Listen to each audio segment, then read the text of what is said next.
बागवान भाइयों, नमस्कार। मैं डिम्पल पांचटा आज आप लोगों के मध्य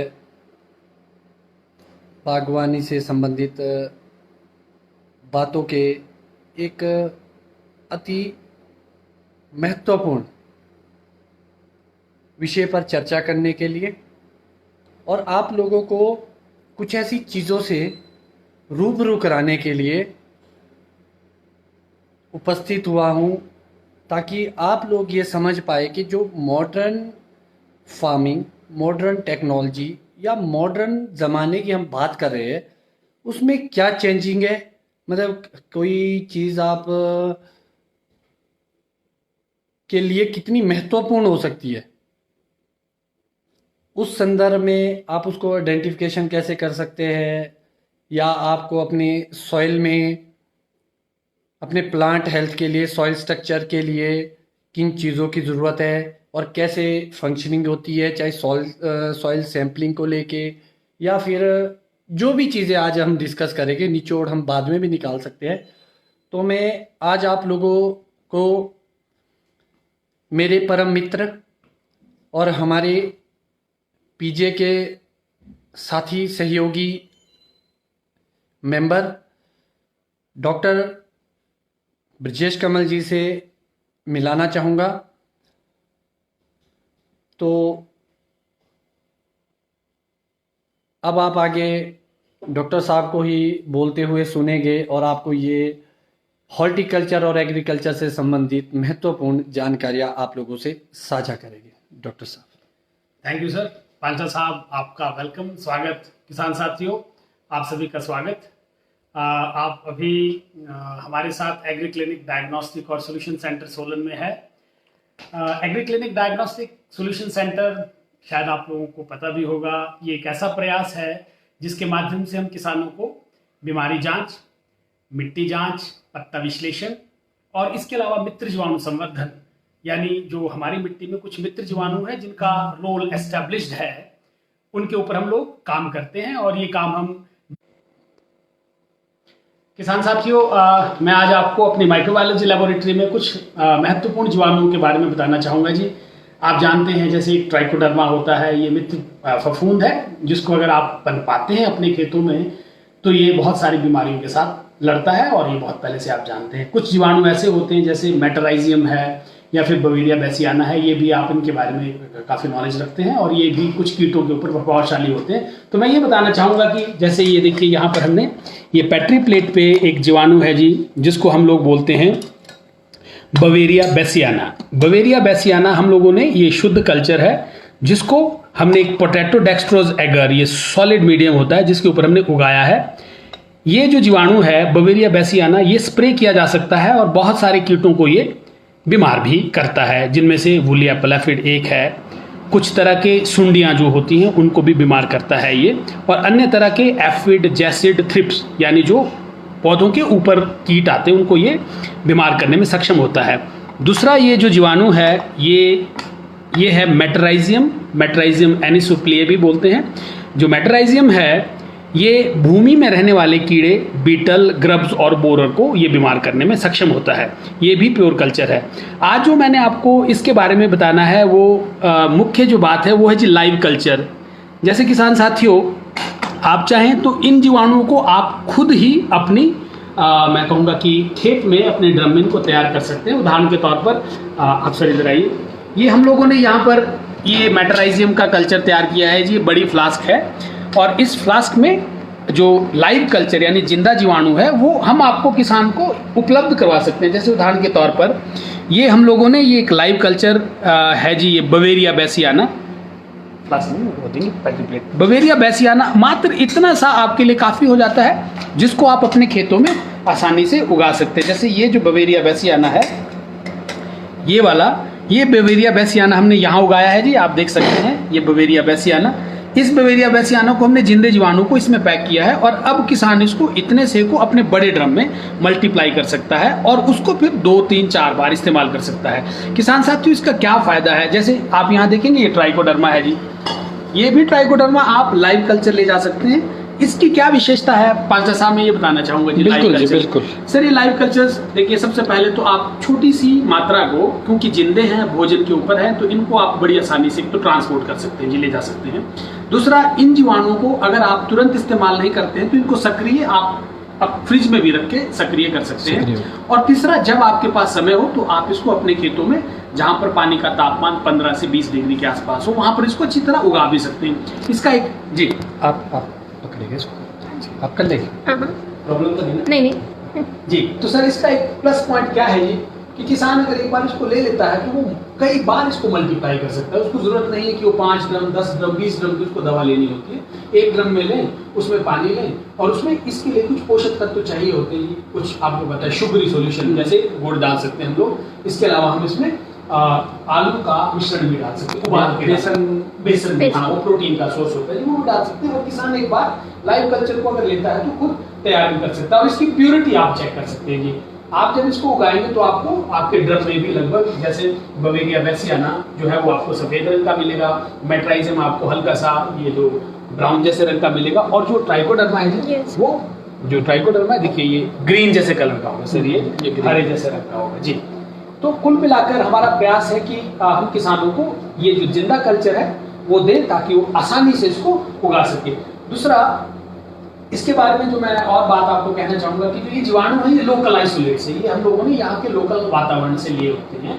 और एक और हम प्रयास कर रहे थे हमारी लेबोरेटरी में, हम क्या करते हैं कि आपको मालूम है कि हर किसान अपने खेत में बैविस्टिन या कोई फंजीसाइड, डायथेन या और भी कई तरह के जो सॉल्ट्स हैं वो इस्तेमाल करते हैं। अब जो हमारे शत्रु जीवाणु है वो तो उसी मिट्टी में रहते हैं, तो उनको उन जो दवाइयां हैं, जो या फंजीसाइड्स में कहूंगा, उनके साथ रहने की आदत होती है, जिसको हम टॉलरेंस बोलते हैं। तो हम क्या करते हैं कि इन जीवाणुओं को, जैसे आप देखेंगे ये जैसे थायोफिनेट मिथाइल रोको एक काफी कॉमनली यूज होने वाली एक दवा है, बैविस्टिन भी सेब में ड्रेंचिंग के लिए होने वाली। तो हम क्या करते हैं कि इन दवाओं की अलग अलग कंसंट्रेशन पे हम इन जीवाणुओं को उगाने की कोशिश करते हैं, जिनको टॉलरेंट करने की कोशिश करते हैं, ताकि जब आप इन जीवाणुओं को आप खेतों में डालेंगे तो फंजीसाइड एप्लीकेशन के दौरान ये भी टॉलरेंट रहेंगे, जैसे हमारे शत्रु जीवाणु है। तो इनका ये प्लस पॉइंट हो जाता है। बागवान भाइयों, यहाँ थोड़ा सा मैं आपको, बहुत सारे बागवान ऐसे हो गए जो शायद डॉक्टर साहब की बात देसी भाषा में ना समझ पाए। आपकी जो मिट्टी है, मिट्टी के अंदर जितने भी तरह के जीवाणु हैं वो सारे एक बैलेंस कैटेगरी में फॉर्म में होते हैं, जिसको आप वर्जन सॉइल भी बोल सकते हैं, जहाँ ज़्यादा प्रॉब्लम नहीं आती। जैसे आपने देखे होंगे जो हमारे जंगल है वहाँ लगभग एक समान रहती है, मगर जब अत्यधिक आप इंसेक्टिसाइड, फर्टिलाइजर, केमिकल्स का ज़्यादा इस्तेमाल करते हैं तो कहीं ना कहीं उसमें अनबैलेंस हो जाते हैं। आपने देखा होगा रूट रॉट, कॉलर रॉट और भी बहुत सारी प्रॉब्लम जो मिट्टी से संबंधित आती है, जहां हमारा बागवान बहुत परेशान है आज की स्थिति में। तो मैं जो अपनी प्रैक्टिस से सीख पाया हूं, केमिकल कभी भी 100% सोल्यूशन नहीं हो सकता फ्यूचर के लिए आपके लिए, जब आपने सॉइल स्ट्रक्चर में फंगस को मारना है। जो रूट रॉट, कॉलर रॉट है वो भी फंगस है, और ये वाली जो फंगस इन्होंने बताई ये वाली उसको खाएगी, एक बैलेंस बनाएगी और नेचुरल वे में आपकी कंट्रोलिंग लाएगी अपने सॉइल स्ट्रक्चर को इम्प्रूव करने के लिए। तो जो आप देखेंगे गवर्नमेंट ने हमारे को जीरो लागत खेती का फॉर्मूला दिया है, बेसिकली उसका भी मेल मिलाप इन्हीं चीजों से, वो भी यही बोलते हैं कि भी इस चीज को डेवलप करो। ये जो है ये उपलब्ध मात्रा में और तैयार करके दिया गया है। जब हम इसको तैयार करके और रेगुलर इंटरवल पर अगर आप सॉइल में डालेंगे तो सॉइल में कहीं ना कहीं मित्र और जो दुश्मन कीट है उसका बैलेंस बनेगा। जब बैलेंस बनेगा तो आपको किसी भी तरह के इस टाइप के या उस टाइप के केमिकल की आवश्यकता आपको सॉइल इसमें डालने की जरूरत बिल्कुल भी नहीं है। तो बीच बीच में मैं आपको भी थोड़ा सा जहां जहां मुझे लगेगा मैं आपको अवगत कराता हूँ डॉक्टर साहब। तो पांचा साहब, मतलब इसका जो हमारा मुख्य उद्देश्य है वो किसानों को लाइव कल्चर, जिंदे जीवाणु जब वो चाहते हैं वक्त हम उपलब्ध करा सकते हैं, क्योंकि ये लोकल हैं, यहाँ के हमारे परिवेश के हैं, लोकल एनवायरनमेंट के। तो इनका जो खेतों में किसानों के पनपना अधिक आसान है।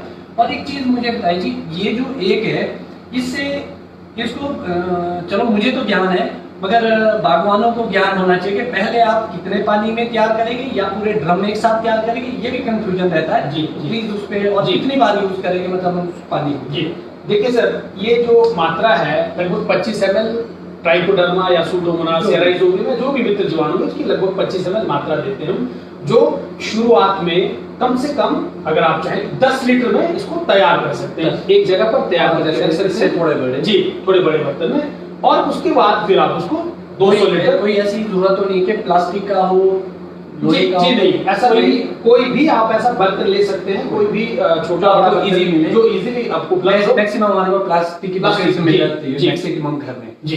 लेकिन हाँ, कुछ ऐसा ना हो कि रिएक्ट ना करे, कोई उसमें मतलब आप पानी डालें तो रंग ना बदले, उसमें कोई उसका कैरेक्टर ना चेंज हो पानी का, तो प्लास्टिक में। अच्छा, पानी के पीएच का कोई लेना देना है इससे? जी जी, ये बहुत महत्वपूर्ण प्रश्न पूछा आपने साहब। जी देखिए सर, इसमें दो कल्चर्स है, जैसे मैं आपको देखिए ये बैक्टीरिया है और ये फंगस है। फंगस के लिए थोड़ा सा स्लाइटली एसिडिक पीएच चाहिए। थोड़ा सा जी मैं आपको यहाँ अपनी कुछ बात बताना चाहूंगा, जो हमने अपने इलाके में देखा जी, फ्रेश वाटर जो बिल्कुल चश्मे से आता है जी जी, उसका जो पीएच है हमारे पास लगभग वो लगभग 7 के आसपास रहता है। जी जी। और जब हम मैक्सिमम जगह स्टोर्ड वाटर या टैंक में चाहे ड्रम में, तो उसका जो पीएच है वो कहीं भी 8 और 8.5 तक जा रहा है जी। तो हम ये बताने की कोशिश करेंगे बागवानों को कि कहीं कहीं ऐसा ना हो कि अच्छे करके कोई छोटी सी गलती आपको नुकसान दे। जी जी, क्योंकि एक एक पैसा बागवान का बड़ा महत्वपूर्ण है। जी जी जी जी, तो इसीलिए मैं चाहता था कि आप उस पर बिल्कुल सही से।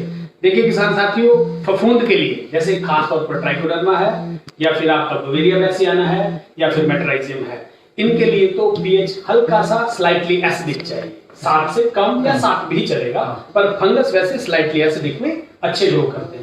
और जो बैक्टीरिया होता है उनके लिए स्लाइटली एल्कलाइन, 7 से थोड़ा सा ऊपर। तो यदि आपका खड़ा पानी है, अगर आप मान लीजिए सूडोमोनास उगा लेते हैं तो सूडोमोनास बढ़िया उगेगा, आप वैसे तो उसमें उगाते हैं इतने बढ़िया नहीं उगेंगे, तो उसके लिए आपको slightly acidic water, fresh water में। और हमारे सब लोगों की एक चीज है, वो काई सी भी जमती है, उसका कोई लेना देना तो नहीं इस चीज से? जी जी नहीं। देखिए खड़े पानी में आपको मालूम है जो काई होती है, काई एक तरह का छोटा पौधा होता है जी, फाइटोप्लैंक्टन बोलते हैं, एल्गी बोलते हैं, तो वो तो स्वाभाविक तौर पर पानी में जैसे पानी खड़ा होता है आ जाती है। ये इंटरव्यू है मेरा आपसे। Thank you sir.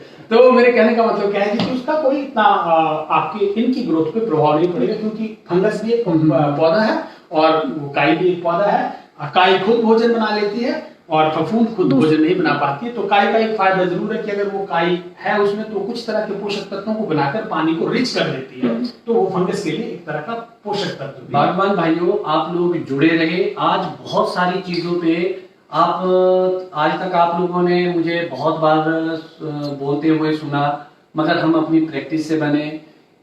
ऐसे मित्र डॉक्टर्स बहुत हैं हमारे, मगर एक चीज याद रखिए, एक्सपर्ट होता है। हम लोग, ये हो सकता है कि मेरा सोर्स नॉलेज का बहुत बड़ा है, इनसे भी बड़ा होगा, क्योंकि मैं डिफरेंट टाइप के लोगों से मिलके जो इकट्ठा करता हूँ वो। आज आप एक स्पेशलिस्ट से मिल रहे हैं जिनकी फील्ड ये, और ये नौणी विश्वविद्यालय से पढ़े हमारे और गोल्ड मेडलिस्ट रहे, ये हमारे लिए भी सौभाग्य की बात है। ऐसे लोग अपनी नॉलेज शेयर करते हैं। आप लोगों को छोटी छोटी चीज़ों की आज बहुत महत्वपूर्ण जानकारियाँ मिलेगी। आप लोग जुड़े रहे और ये इंटरेस्टिंग होने वाला आगे बहुत, क्योंकि मेरे क्वेश्चन बड़े तीखे भी होते हैं और हर सवाल का जवाब भी मैं निकाल के भी रखता हूँ। तो आज आपको लोगों को बहुत फायदा होगा। बेसिकली अभी मैं और डॉक्टर साहब डिस्कस कर रहे थे कि एटलीस्ट कोई भी आदमी किसी भी फील्ड में कहीं भी कोई कारोबार कर रहा है, ये क्लिनिक चला रहे हैं या कोई और, ये सारा सिस्टम कहाँ आके रुकता है बागवान भाइयों, क्योंकि हम सेब बहुल इलाके से या सब्जी बहुल इलाके से, क्योंकि ये चीज़ें सब्जी और सेब की लगभग सेम है। जब आम लोगों के जेब में पैसा होगा इन खर्चने के लिए, तब सब लोगों की दुकानदारी या अच्छे किसी भी चीज को वो तब चलेगी। नहीं तो भुखमरी होगी, सब लोग खत्म हो जाएंगे, एक जो जीवन चक्र है वो डिस्टर्ब हो जाएगा। तो हमें देखना होगा, हर इंसान की हमारे को जरूरत है, मगर अगर ईमानदारी से कोई काम करता है अपनी सोसाइटी के लिए, कम्युनिटी के लिए, तो जो ये नॉलेज है, हो सकता था कि आज आपको पता है कि अंग्रेज आता है हमारे पास, एक दिन के 4-4 लाख रुपए से बोलने के लेते हैं, तो जो ये प्लेटफॉर्म है तो फ्री में मिल रहा है। आज लोगों के पास डॉक्टर है, हम जैसे लोग तो चलो रोज ही आप लोगों के बीच है, तो आज इसका फायदा उठाया। सर दूसरी जो महत्वपूर्ण बात है कि जैसे मित्र जीवाणु की हम लोग बात कर रहे थे, हम लोगों के पास यहाँ के लगभग 7 आइसोलेट्स हैं, 7 तरह के हमने लोकल जीवाणु जिनका रोल नोन है, जिनका विज्ञान में ये पता कर लिया है कि वाकई ही अगर इनकी हम संख्या बनाकर रखते हैं तो ये फायदेमंद होते हैं। इनमें ट्राइकोडर्मा विरिडी और ट्राइकोडर्मा हर्जिनम तो हर किसान जानता है। अब किसानों को 2 कीटों को बीमार करने वाले जो बवेरिया बैसियाना, जो हमने आपको अभी बताया, बवेरिया बैसियाना और मेटराइजियम एनिसोप्लिया, इन दोनों में कितना फर्क है? मतलब पहले स्टार्टिंग फेज पे तो सिर्फ हम बवेरिया ही डालते थे व्हाइट ग्राफ के लिए, रूट बोरर के लिए जो सॉइल होती थी, अब मेटराइजियम का ज्यादा, मतलब कितना फर्क है दोनों? जी मैं आपको ये बताना चाहूंगा सर कि देखिए जो ये फफूंद है बेसिकली दोनों ही मैं कहूंगा इनको बोलते हैं एंटोमोपैथोजेनिक, यानी कीड़ों को बीमार करने वाले फफूंद है। लेकिन जो जैसे मेटराइजियम एनिसोप्लिया है, इस रिसर्च में हम लोगों को ये पता चला है कि इसके लिए सॉइल मॉइस्चर कंडीशन जो है वो ज्यादा सूटेबल रहती है, तो ये तभी इन्फेक्ट कर पाता है अगर ये मिट्टी में हो, और इसीलिए मिट्टी के कीटों के ऊपर ज्यादा तौर पर इसी को मेटराइजियम को ही डाला जाता है, क्योंकि इसको मॉइस्चर चाहिए होता है और मिट्टी में मॉइस्चर लेवल मेंटेन रहता है। जो ये बवेरिया बैसियाना है, इसके स्पोर्स अगर हवा में भी हो और ये कीट के ऊपर गिर जाए और हल्की सी नमी आर्द्रता हवा में भी हो, तो उससे भी ये इन्फेक्ट कीड़ों को इन्फेक्ट करने के लिए स्प्रे में भी हम इस्तेमाल जी ये वाला है जी। तो बवेरिया बैसियाना का एक प्लस पॉइंट ये भी है कि अगर इसको हम स्प्रे में इस्तेमाल करते हैं ऊपर से कीटों के ऊपर, तो वहां भी ये कीटों को बीमार करने में सक्षम है। एक चीज और बताइए कि ये केमिकल प्लस इसमें कितना फर्क है फंक्शनिंग में और कितनी कारगर है, मतलब परसेंटेज में बताना पड़ेगा? जी हाँ बिल्कुल बताता हूँ, ये बड़ा जबरदस्त प्रश्न है। ठीक है सर, जब आप केमिकल इस्तेमाल करते हैं तो केमिकल का कई बार नॉक डाउन इफेक्ट होता है। जैसे आपने स्प्रे किया, क्योंकि उसका जो मैं LD50 बोलूंगा, जो उसका फाइटोटॉक्सिसिटी यानी जो उसका जहर का अंश होता है वो काफी अधिक होता है, तो कुछ कीट तुरंत मर जाते हैं। तो आपको केमिकल का रिजल्ट क्या होता है कि मान लीजिए 100 कीट थे तो 100 में से 50 मर गए, आपको मरते हुए दिखते, तो आपको उसकी प्रभावशालीता पर एकदम विश्वास हो जाता है। लेकिन जो ये हैं, ये इन्फेक्शन करते हैं, पहले बीमार करते हैं, और जब भी कोई चीज बीमार होती है तो वो भोजन करना छोड़ देती है। तो जो मैं कहूँगा मित्र जीवाणु है, अगर इनका आप प्रयोग करें तो एक उतना मैं कहूँगा एकदम फास्ट तो नहीं होता है जितना कीटनाशकों का डायरेक्ट प्रकोप होता है, लेकिन इसका भी कहीं भी कम नहीं है। अगर वातावरण सुटेबल है, यानी अच्छा है वातावरण, ये एक बार कीड़ों को इन्फेक्ट कर गया, अगर ड्राई चाहिए या मॉइस्चर चाहिए? नहीं, देखिए बवेरिया बैसियाना के लिए अगर आप बात करें, जो ये वाला जो स्प्रे वाला है, इसके लिए नमी, थोड़ी सी नमी तो, क्योंकि अगर बिल्कुल ही सूखा मौसम होगा तो फिर उसको इन्फेक्ट करने के लिए जो नमी चाहिए होती है वो नहीं मिल पाएगी। पर फिर भी हिमाचल जैसे मैं कहूँगा कि 2 महीनों को छोड़कर, अप्रैल मई या जून को छोड़कर, जब बहुत ज्यादा गर्मी होती है, उसके बाद तो हम इसको कभी भी बरसात में अगर आप स्प्रे करते हैं तो ये बहुत प्रभावशाली तरीके से इन्फेक्ट कर लेते हैं। और इसमें भी थोड़ी सी एक चीज मैं ऐड करूंगा, इस साल ये मतलब जो माइट है जी, उस पे फर्क, उसको कंट्रोल करती है? देखिए सर, जो बवेरिया बैसियाना है, बवेरिया बैसियाना एंटोमोपैथोजेनिक मतलब एक फफूंद है जो कीड़ों को बीमार करता है। बहुत सारे चूसक कीड़ों को ये बीमार करता है, और आप विश्वास करिए इसको काइटिन चाहिए होती है।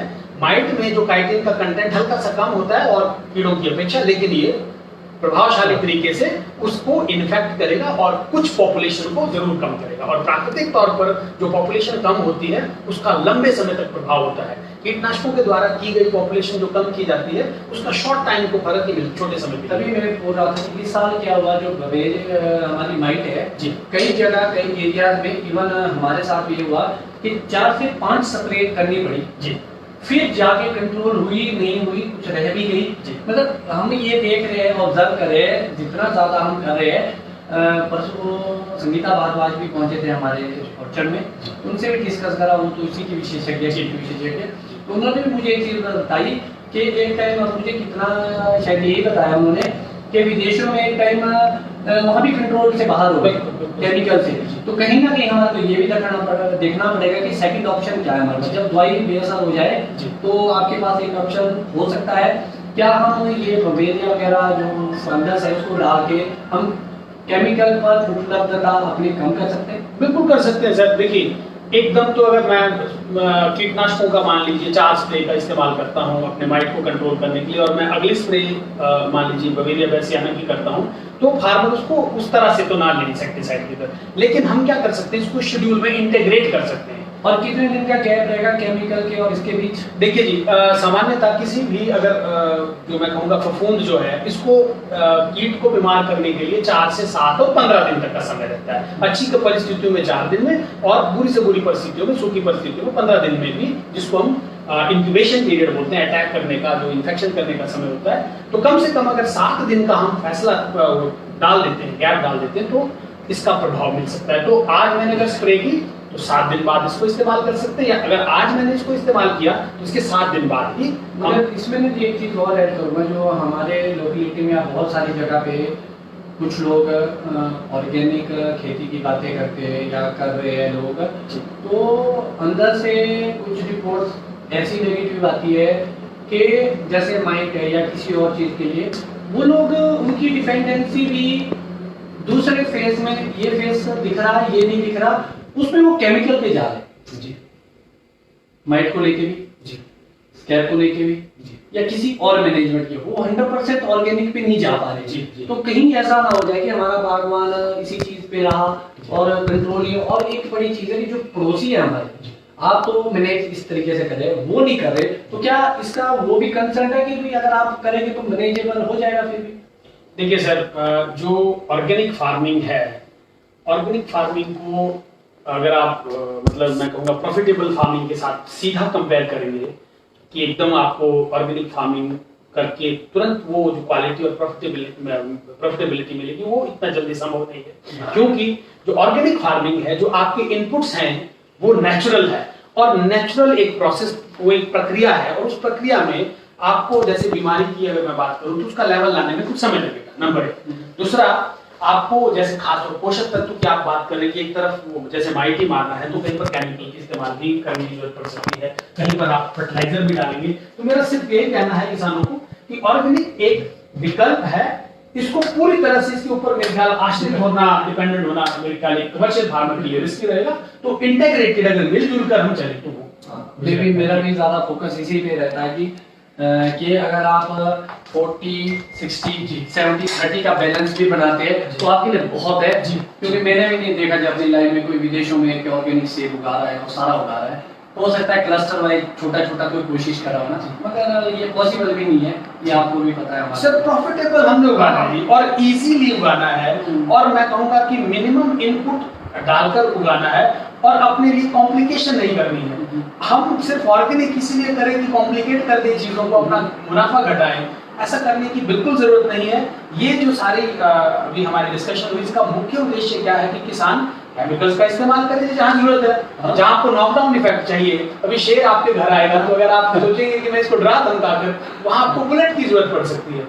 लेकिन जहां पर आपको प्राकृतिक विकल्प हो, और ये खाली प्राकृतिक नहीं है, ये वैज्ञानिक विकल्प है, इनका बिल्कुल मतलब सही इस्तेमाल किया जा सकता है। तो अगर हम इनका इंटीग्रेशन के साथ मेल जोल मिलाकर इस्तेमाल करते तो जबरदस्त रिजल्ट। जी सर जी। इसके अलावा जैसे मैंने आपको कहा था कि हमारे पास 7 तरह के जीवाणु हैं, जिनमें 3 हमारे फफूंद हैं, और इसके अलावा बैक्टीरिया है जी। बैक्टीरिया में सूडोमोनास, आप सब जानते हैं कि ये एक ऐसा जीवाणु है जो बीमारियों पे काफी मतलब कंट्रोल करता है। जैसे रूट रॉट पे भी इसका, यानी फंगस के बढ़ने पर भी इसका काफी रोल है, मतलब उसको रोकता है रूट रॉट को। लेकिन हमारे पास कुछ ऐसे और भी मैं कहूँगा कि बैक्टीरिया है, जैसे बैसिलस सबटिलिस, ये फॉस्फेट सॉल्युबलाइजिंग बैक्टीरिया है जी।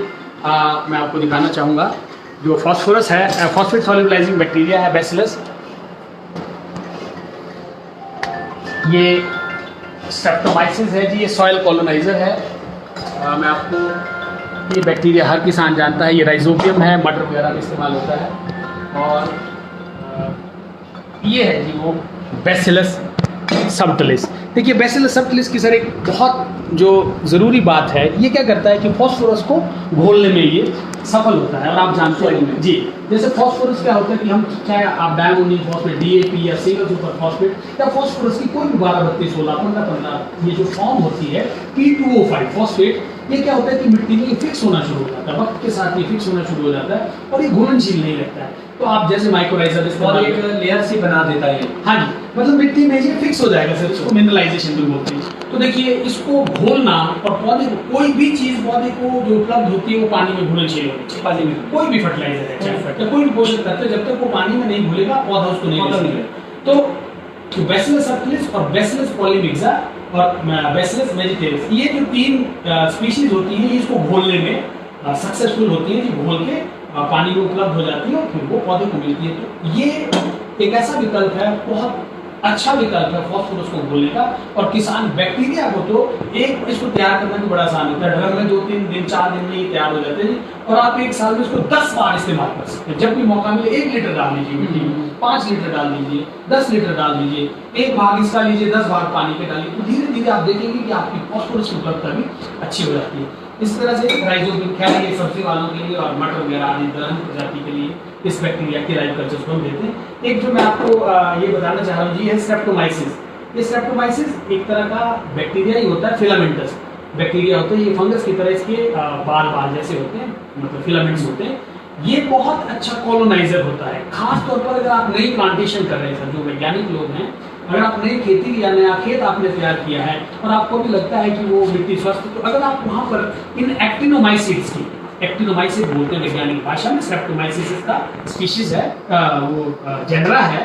तो अगर आप स्ट्रेप्टोमाइसिस डालते हो, हम इजी वे में ये बोल एंटीबायोटिक टाइप, सर एंटीबायोटिक ये अच्छा कॉलोनाइजर है, पहले बैठ जाएगा और किसी को आने नहीं देगा, किसी को आने नहीं देगा। हाँ, मतलब ये इतना जबरदस्त प्रयास है। आज में जी बहुत सारे बागवानों की प्रॉब्लम आती है हमारे, जैसे वो प्लांट लगाता है जी, तो मतलब स्टार्टिंग के 1-2 साल में ही उसमें व्हाइट सी वो चढ़ जाती है। अब रूट रॉट तो है नहीं वो जी, क्योंकि वो तो 5 साल के लगभग बड़े पौधों में आता है। तो वो क्या चीज होती है, क्या ये उसके लिए कारगर? बिल्कुल सर, देखिए जो सीडलिंग ब्लाइट भी बोलते हैं, एक बहुत बड़ी समस्या है, उसको एक्टिलिया भी बोलते हैं, स्क्लेरोसिस नर्सरीज में भी नर्सरी में आता है ये, इसको सीडलिंग ब्लाइट बोलते हैं। स्क्लेरोसिस रोल्साई पुराना नाम था और अब इसको एथिलिया बोलते हैं, एथिलिया रोल्साई, इसको सीडलिंग ब्लाइट भी फफूंद है। और ये फफूंद के लिए जो एक्टिनोमाइसिट्स है, इनका बहुत जबरदस्त रोल है सर। ये बड़े अच्छे कॉलोनाइजर होते हैं। अगर आपने उस भूमि में जहां पर आपने भी पौधा लगाना है, अगर एक्टिनोमाइसिट की आप ब्रांचिंग कर लेते हैं, इसको पनपा लेते हैं, तो दूसरे फफूंद को आने बड़ा मुश्किल हो जाता है उस जगह पर आना। हाँ, क्योंकि ये क्या करते हैं, जो मिट्टी कॉलोनी बनाते हैं, हाँ, जो मिट्टी के बीच में जगह होती है ना जी,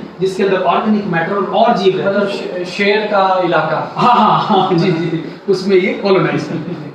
तो ये भी एक अच्छा विकल्प है। तो हमने प्रयास किया है कि इन जीवाणुओं को यहाँ के वातावरण से निकाल के किसानों को लाइव इन छोटे छोटे बोतलों में ही उपलब्ध कराएं, जिसमें फार्मर आसानी से उसको ले भी जाए और बहुत बड़ी पेटियों में ले जाने की जरूरत है, खुद मल्टीप्लाई भी कर सकता है। बागवान भाइयों, एक चीज और आपको इन दोनों चीजों में सीखने वाली एक चीज मिली कि बैक्टीरिया क्या होते हैं और फफूंद क्या होते हैं। समझिए इन दोनों चीजों में कई बार हम दोनों को इकट्ठा जोड़ देते हैं, ये ऐसे नहीं है, बिल्कुल अलग है। मैं बिना डिग्री का डॉक्टर, ये डॉक्टर डिग्री वाले डॉक्टर, बस ये फर्क है। तो इसलिए इस चीज को समझे, इकट्ठा ना करें, ये अलग है और वो अलग है, और ये कभी भी इकट्ठे नहीं हो सकते कि आप इकट्ठा इस्तेमाल करना चाहेंगे, सारा एक ड्रम में डाल के आप करेंगे। इसका विशेष ध्यान रखें। और एक चीज का जरूर रखें, कभी भी आप कोई फर्टिलाइजर अपनी सॉइल में डालते हैं, खादें डालते हैं, कोई इस टाइप की कोई भी चीज डालते हैं, तो मिट्टी में मॉइस्चर का होना अति आवश्यक है। ड्राईनेस में कुछ ना डाले, क्योंकि मैक्सिमम 90% तो लॉस होगा ही होगा अगर 10% उपलब्ध हो भी गया। बिल्कुल सर, बिल्कुल। देखिए जी, ये भी जीवित चीजें हैं और इन जीवित चीजों को पनपने के लिए पानी, मॉइस्चर बहुत महत्वपूर्ण। अब एक चीज आप और समझिए, फंगस, पतझड़ लगा फंगस से, आप कोई और चीज देखें, सारा रोल फंगस का है, क्योंकि जो हमारा जीवन था मानव का, वो भी तो इन्हीं चीजों से कहीं ना कहीं जी लिंक्ड है। और हम कहीं शुरुआत हमारी जी इन्हीं सारी चीजों से बनते इसी से हम आज आगे एडवांस जी। तो आप इसको नजरअंदाज नहीं कर सकते बिल्कुल भी, और ये बहुत महत्वपूर्ण है। और ये हमारे ये फ्रेंड्स है, हमारे फ्रेंडली है, चारों साइड रहते हैं हमारे, कहीं भी जाए आप, तो इसको आप नजरअंदाज नहीं करते। मॉडर्नाइजेशन जितनी मर्जी चले जाए, ये चीजें नहीं बदलेगी। अगर मानव जीवन है तो ये चीजें हैं, अगर ये है तो मानव जीवन है। अलबत्ता हम अलग कल्पना नहीं कर सकते, नहीं तो इतने तो दूसरे ग्रह पे भी हम चले जाते, वहां ये चीज होती तो वहां भी जीवन सफल था। क्या बात है, क्या बात है, बहुत शानदार बात है जी। हर जीव की अपनी भूमिका है, और यदि आप गैर वैज्ञानिक तरीके से केमिकल्स का, या मान लीजिए ओवर यूज केमिकल्स का करते हैं, या शॉर्ट टर्म में हम यूज करते हैं, तो ये जो बाकी वनस्पति जगत है और जो बाकी जीव हैं, इनके जो बैलेंस में फर्क पड़ता है। और वो वाकई ही हमारी, चाहे वो पौधों की बात करें, हमारे मनुष्यों की बात करें, उनकी जो जीवन के लिए जरूरी चीजें, उसका बैलेंस खराब हो जाता है। तो बागवान भाइयों, ये अभी शुरुआत है, अभी मिट्टी पे नहीं पहुंचे, अभी बहुत कुछ आगे होने वाला है, क्योंकि अभी तो ये भाग है, ये तो अभी 5% हुआ शायद हमारा काम, और जो बाकी बच जाएगा 4-1% ये ऐसे हमारे को बताएंगे, बाकी मैं टेबल पे बैठ के निचोड़ूंगा। Thank you sir. और नहीं कैरी ऑन करो, कंटिन्यू करो, कट नहीं करना फिर।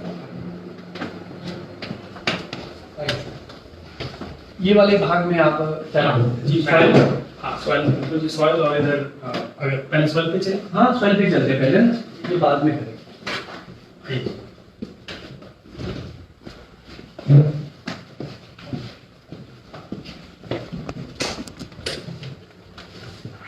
हाँ सर, ये जो लेबोरेटरी है ये हमारे, तो अभी ये वाला भाग कट करके फिर दूसरा भाग डालें।